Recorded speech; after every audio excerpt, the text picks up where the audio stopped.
Krościckie kościoły. Dzisiaj o samych początkach, czyli łoty drewniane kościele sprzed 1804 roku, ale też i łoty, gdzie krościcanie łazili nam są, zanim w Krościcach powstała pierwsza kaplica.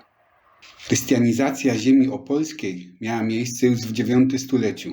Łoty było w filmie o przynależności państwowej Krościc. Świętopełk I, chrześcijański władca państwa wielkomorawskiego, po podbiciu Śląska Opolskiego wysłał swoich misjonarzy, żeby nawrócić pogańskie plemiona Opolanów.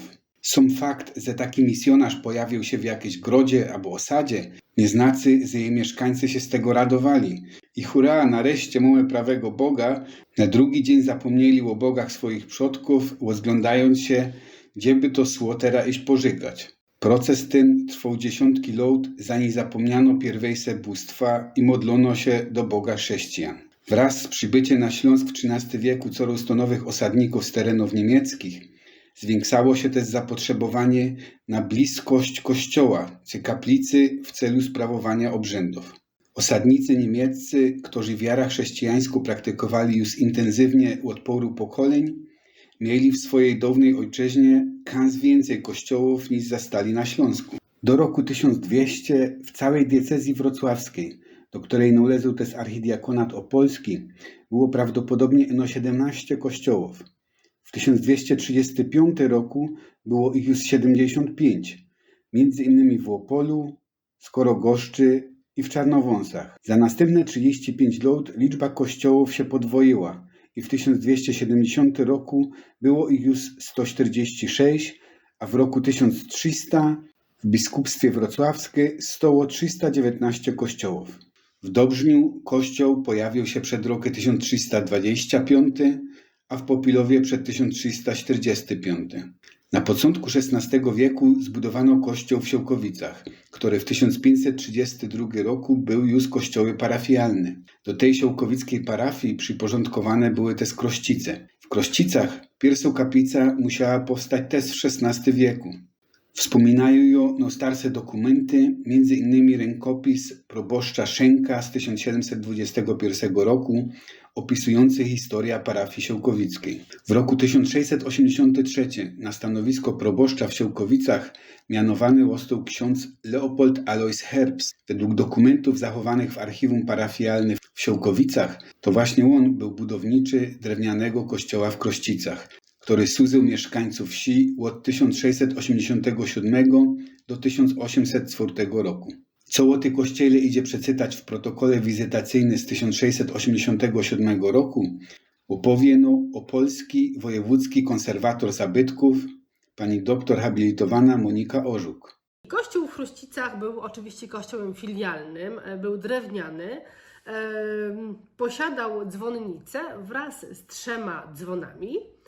Cmentarz był dobrze ogrodzony drewnianym płotem, na którym pasły się młode gęsi. Nie było ossuarium, krzyż był postawiony przed cmentarzem. Autor wizytacji zaznaczył, że kościół oddalony był o ćwierć mili od parafii. W kościele posadzka i stopnie z belek, czyli drewniane, przy ścianie embora, że był to kościół pod wezwaniem świętego Fabiana i Sebastiana, męczenników. I w ten dzień był odpust. Kazania głosi się w 4. niedzielę. Na Anioł Pański dzwoni się 3 razy dziennie. Po środku kościoła stała chrzcielnica, dobrze zamknięta. Nie było w kościele sakramentu. Były tylko wątpliwości dotyczące konsekracji kościoła, ale tego wizytator już bardziej nie rozwinął. Oleje przechowywało się w zakrystii w skrzynce, były 3 ołtarze, ołtarz główny pod wezwaniem wniebowzięcia Matki Boskiej. Był też ołtarz świętego Józefa oraz 3 mały ołtarzyk Matki Boskiej. I w tych 2 mniejszych ołtarzach ołtarze były wykonane z drewna. Co jeszcze? Odnośnie posiadania był srebrny kielich z pateną, krzyż srebrny, mszał, 3 welony na kielich, 3 ornaty, 3 alby i 3 humerały. Były też nakrycia na ołtarz, oczywiście 12 ręczników, 2 wielkie sztandary, para kandelabrów cynowych I co ciekawe, srebrna korona na obraz Matki Boskiej. Z późniejszego dokumentu z 1802 roku dowiadujemy się, że kościołek ten był już za mały dla krościckiej gminy i siołkowicki proboszcz, ksiądz Renner, podjął decyzję o jego rozebraniu i wybudowaniu nowej, większej, murowanej świątyni. Drewniany kościół rozebrano w 1804 roku i sprzedano z chóry i ławkoma do Now roku. Ta stał do roku 1904, kiedy to się spoileł po uderzeniu pioruna.